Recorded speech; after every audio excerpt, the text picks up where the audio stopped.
প্রিয় শিক্ষার্থীবৃন্দ, শুভ সকাল। আশা করি তোমরা ভালো আছো। আমার অনলাইন ক্লাসে তোমাদেরকে স্বাগতম। আজকে আমি উচ্চ মাধ্যমিক অর্থনীতি দ্বিতীয় পত্রের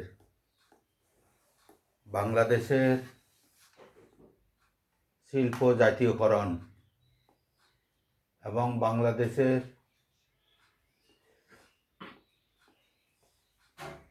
সরকারি শিল্পের সমস্যাসমূহ নিয়ে আলাপ করব। সরকারি শিল্পের যে সকল সমস্যা বিদ্যমান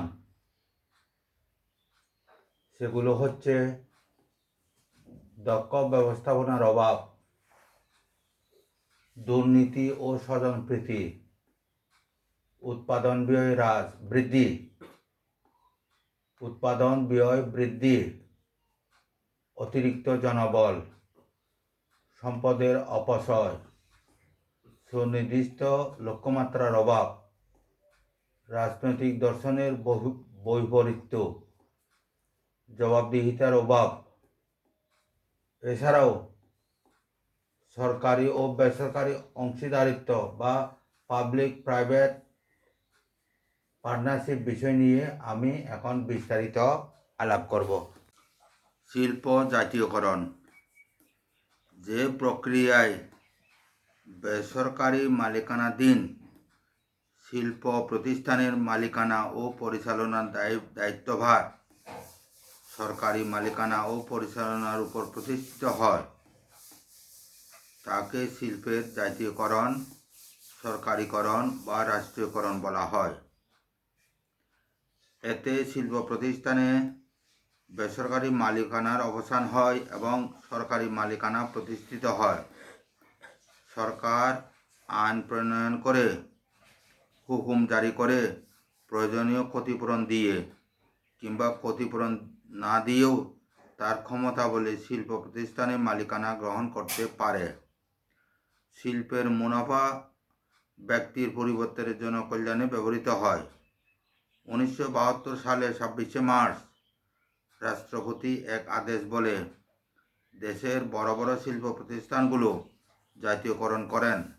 এর মধ্যে পাট, বস্ত্র, চিনি, কাগজ, ইস্পাত ও সার শিল্প উল্লেখযোগ্য। এতে দেশের বড় প্রতিষ্ঠানগুলো প্রায় 85% সরকারি নিয়ন্ত্রণে চলে আসে। শিল্পের মালিকানা ও পরিচালনার ভার বেসরকারি মালিকদের নিকট থেকে সরকার কর্তৃক গ্রহণ করাকে শিল্পের জাতীয়করণ বলে। জাতীয়করণের ফলে শিল্পের মালিকানা ব্যক্তির হাত থেকে রাষ্ট্রের নিয়ন্ত্রণে চলে আসে বলে এগুলোকে জাতীয় স্বার্থে পরিচালনা করা সহজ হয়। সরকার হুকুম দখল কিংবা উপযুক্ত মূল্য প্রদানের মাধ্যমে ব্যক্তি মালিকানাধীন শিল্প প্রতিষ্ঠানের মালিকানা গ্রহণ করতে পারে। জাতীয়করণের ফলে রাষ্ট্রায়ত্ত শিল্প খাত ব্যক্তি স্বার্থের পরিবর্তে জনস্বার্থে পরিচালিত হতে পারে। স্বাধীনতার পর 1972 সনের 26শে মার্চ বাংলাদেশের সকল বৃহত্তম শিল্প প্রতিষ্ঠানকে জাতীয়করণ করা হয়েছিল। জাতীয়করণকৃত শিল্পগুলো হচ্ছে সার, কাগজ, সিমেন্ট কারখানার জন্য বাংলাদেশ রসায়ন শিল্প কর্পোরেশন, সুতা ও কাপড় কলগুলোর জন্য বাংলাদেশ বস্ত্র শিল্প কর্পোরেশন, বাংলাদেশ চিনি ও খাদ্য শিল্প কর্পোরেশন, পাট কলগুলোর জন্য বাংলাদেশ পাটকল কর্পোরেশন, ইস্পাত ও ইঞ্জিনিয়ারিংয়ের জন্য বাংলাদেশ ইস্পাত ও প্রকৌশল কর্পোরেশন এবং বনজ শিল্পসমূহের জন্য বাংলাদেশ বনশিল্প উন্নয়ন কর্পোরেশন। বর্তমানে এই সমস্ত সেক্টর কর্পোরেশনগুলোর অধীনে বাংলাদেশে প্রায় 200টি রাষ্ট্রায়ত্ত শিল্প কারখানা রয়েছে। বাংলাদেশে রাষ্ট্রীয় বা সরকারি শিল্পের সমস্যাসমূহ স্বাধীনতার অব্যবহিত পরেই বাংলাদেশ সরকার পাট শিল্প, বস্ত্র শিল্প, চিনি শিল্প, কাগজ শিল্প সহ সকল মৌলিক ও বাড়ি শিল্প রাষ্ট্রীয় মালিকানায় চলে আসে। কিন্তু রাষ্ট্রীয়করণের কিছু দিনের মধ্যেই এসব রাষ্ট্রীয় মালিকানাধীন শিল্পসমূহ বিভিন্ন ধরনের সমস্যার সম্মুখীন হয়। এই সমস্ত সমস্যাগুলো হচ্ছে নিম্নরূপ: দক্ষ ব্যবস্থাপনার অভাব। জাতীয়করণের পর এই শিল্পসমূহ পরিচালনা করার মতো দক্ষ ও অভিজ্ঞ শ্রমিক, কর্মচারী ও কর্মকর্তা সরকারের কাছে ছিল না। ফলে ব্যবস্থাপনায় অদক্ষতা স্পষ্ট হয়ে ওঠে। সৃষ্টি হয় চরম নৈরাজ্য। দক্ষ সংগঠন ও পরিচালনার অভাবে রাষ্ট্রীয় মালিকানাধীন শিল্পগুলো লোকসান দিতে শুরু করে। দুর্নীতি ও স্বজনপ্রীতি। বাংলাদেশে শিল্প রাষ্ট্রীয়করণের ন্যায় এসব শিল্প প্রতিষ্ঠানের দুর্নীতি ও স্বজনপ্রীতি বৃদ্ধি পায়।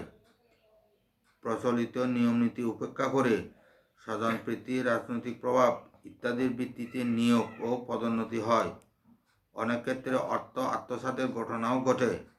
ফলে রাষ্ট্রীয় মালিকানাধীন শিল্প প্রতিষ্ঠানগুলোর বাণিজ্যিক সাফল্য ব্যাহত হয়। উৎপাদন ব্যয় বৃদ্ধি। শিল্প কারখানা রাষ্ট্রায়ত্ত করার পর উৎপাদন ব্যয় বেড়ে যায়, কারণ বেশিরভাগ শিল্প কারখানায় সকল মেশিন ও যন্ত্রপাতি পুরো মাত্রায় ব্যবহৃত হয় না। অধিকাংশ ফ্যাক্টরিতেই আধুনিক প্রযুক্তি ব্যবহৃত হয় না। নানা কারণেই সরকারি শিল্প প্রতিষ্ঠানে পণ্যের উৎপাদন ব্যয় বেশি হয়। অতিরিক্ত জনবল। রাষ্ট্রীয় মালিকানাধীন শিল্প প্রতিষ্ঠানে প্রয়োজনের তুলনায় জনবল অনেক বেশি নিয়োগ করা হয়। জনবলের তুলনায় উৎপাদন অনেক কম, কিন্তু উৎপাদন ব্যয় বেশি হয়। মাথাপিছু উৎপাদন কম হয়। উৎপাদনের বড় অংশই অতিরিক্ত জনবলের পেছনে ব্যয় হয়ে থাকে। সম্পদের অপচয়। সরকারি শিল্প প্রতিষ্ঠানের সম্পদের নানাবিধ অপচয় হয়। উপযুক্ত রক্ষণাবেক্ষণ ও মেরামতের অভাবে দামি যন্ত্রপাতি, গাড়ি, যন্ত্রাংশ সহ কোটি কোটি টাকার সম্পদের অপচয় হয়। সুনির্দিষ্ট লক্ষ্যমাত্রার অভাব। রাষ্ট্রীয় মালিকানাধীন শিল্পসমূহের অন্যতম সমস্যা হল সুনির্দিষ্ট লক্ষ্যমাত্রার অভাব। স্বাধীনতার পরপর শিল্প প্রতিষ্ঠান জাতীয়করণ করা হলেও এগুলোর কোনো সুনির্দিষ্ট লক্ষ্যমাত্রা নির্ধারণ করা হয়নি। সুনির্দিষ্ট লক্ষ্যমাত্রা ও নীতিমালা নির্ধারিত না হওয়ায় এই সকল শিল্পের উৎপাদন ব্যাহত হয়। রাজনৈতিক দর্শনের বৈপরীত্য। স্বাধীনতার পর সরকার সমাজতান্ত্রিক মনোভাব প্রতিষ্ঠিত করার জন্য শিল্পের জাতীয়করণ করে, কিন্তু কিছুদিন না যেতেই সরকার আবার রাষ্ট্রীয় প্রতিষ্ঠান থেকে পুঁজি প্রত্যাহার করে বেসরকারীকরণ নীতি অনুসরণ করে। কিন্তু বেসরকারীকরণ নীতি পুঁজিবাদের দৃষ্টিভঙ্গির সাথে সামঞ্জস্যপূর্ণ। একই দেশে সমাজতান্ত্রিক ও পুঁজিবাদের দর্শন অনুসরণ করে শিল্প কারখানা পরিচালিত হচ্ছে, যা অনেকটাই বৈপরীত্য ও সাংঘর্ষিক বলে প্রতীয়মান হচ্ছে। জবাবদিহিতার অভাব। রাষ্ট্রীয় প্রতিষ্ঠানগুলোর লোকসান ও অব্যবস্থাপনার জন্য তেমন কোনো জবাবদিহিতার ব্যবস্থা নেই, কারণ রাষ্ট্রীয় শিল্প প্রতিষ্ঠার এক বিভাগ অন্য বিভাগকে দায়ী করে কেউই দায়িত্ব নিতে চায় না। এর ফলে রাষ্ট্রীয় শিল্প প্রতিষ্ঠান দুর্নীতি আরও উৎসাহিত হচ্ছে এবং সীমাহীন দুর্নীতি ও লুটপাট হচ্ছে। এই সমস্ত আলোচনা থেকে বোঝা যায় জাতীয়করণের পর থেকে রাষ্ট্রীয় মালিকানাধীন শিল্পসমূহ ক্রমাগত লোকসানের সম্মুখীন হয় এবং জাতীয় অর্থনীতিতে যথাযথ ভূমিকা পালনে ব্যর্থ হয়, যার ফলে বাংলাদেশের অর্থনীতি উন্নয়নে বাধাপ্রাপ্ত হচ্ছে। এখন আমি সরকারি বেসরকারি অংশীদারিত্ব বা পাবলিক প্রাইভেট পার্টনারশিপ সম্পর্কে আলোচনা করব। সরকারি বেসরকারি অংশীদারিত্বে কোনো অর্থনৈতিক কর্মকাণ্ড বা উৎপাদন প্রতিষ্ঠান স্থাপিত, পরিচালিত, সম্প্রসারণ, রক্ষণাবেক্ষণ পরিচালিত হলে তাকে সরকারি বেসরকারি অংশীদারিত্ব পাবলিক প্রাইভেট পার্টনারশিপ বলে। সরকারি বেসরকারি অংশীদারিত্বের ক্ষেত্রে সরকার সাধারণত প্রকল্পের অর্থ সংস্থান করে এবং বেসরকারিভাবে প্রতিষ্ঠানটির ব্যবস্থাপনা ও পরিচালনা নিয়ন্ত্রিত হয়। 2009-2010 অর্থ বছরে প্রথম বাজেটে পিপিপি এর আওতায় 2500 কোটি টাকা বরাদ্দ দেওয়া হয়। বাংলাদেশে পাবলিক প্রাইভেট পার্টনারশিপের আওতায় 4 বছরে 42টি প্রকল্পে 16 বিলিয়ন মার্কিন ডলার বিনিয়োগ করেছে।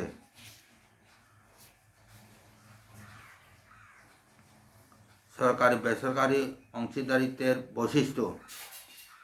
সরকারি বেসরকারি অংশীদারিত্ব এর মাধ্যমে বৃহৎ অবকাঠামো নির্মাণ,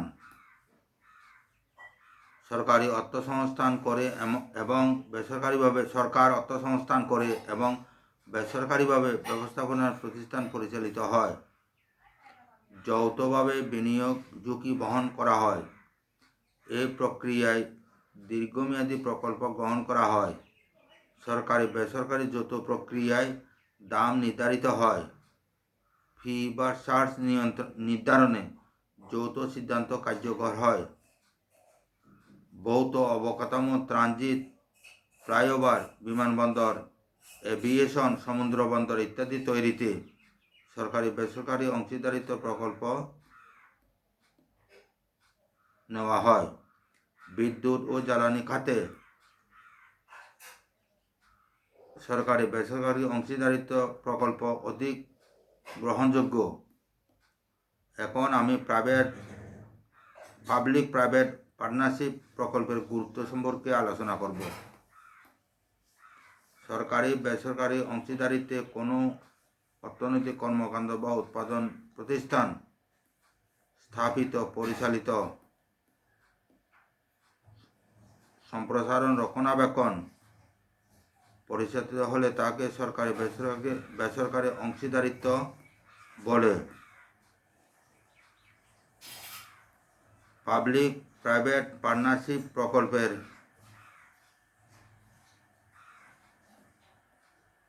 যে সমস্ত ক্ষেত্রগুলো গুরুত্ব আরোপ করা হয় সেগুলো হচ্ছে: ব্যাপক পুঁজির সরবরাহ।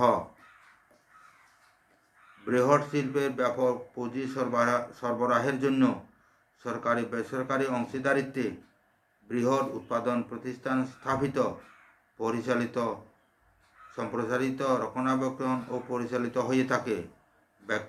ব্যক্তিগত খাতের মতো অধিক পুঁজি সরবরাহ সম্ভব নয় বলে পাবলিক প্রাইভেট পার্টনারশিপ প্রকল্পের আওতায় এই ধরনের প্রকল্প গ্রহণ করা হয়।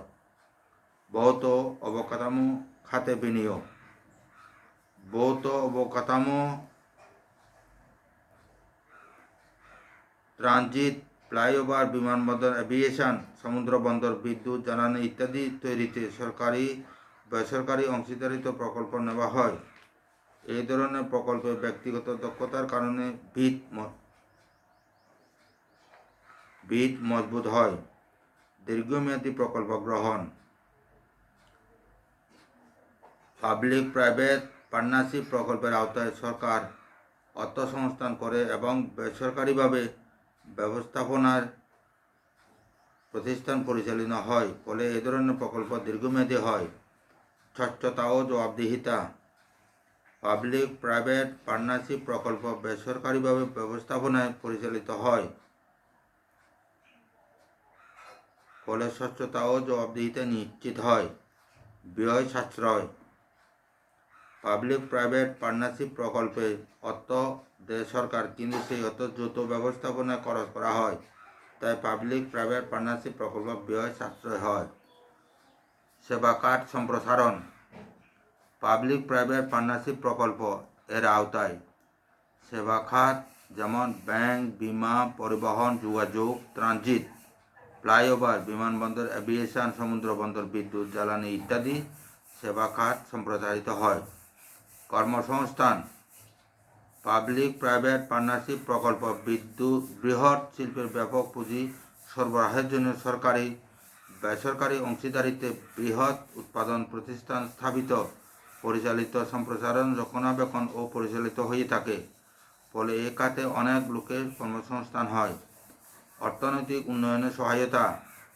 পাবলিক প্রাইভেট পার্টনারশিপ প্রকল্পের আওতায় সরকার অর্থ সংস্থান করে এবং বেসরকারিভাবে ব্যবস্থাপনায় প্রতিষ্ঠান পরিচালিত হয়, ফলে এর দক্ষতা বেশি হয়, যা দেশের অর্থনৈতিক উন্নয়নে সহযোগিতা করে।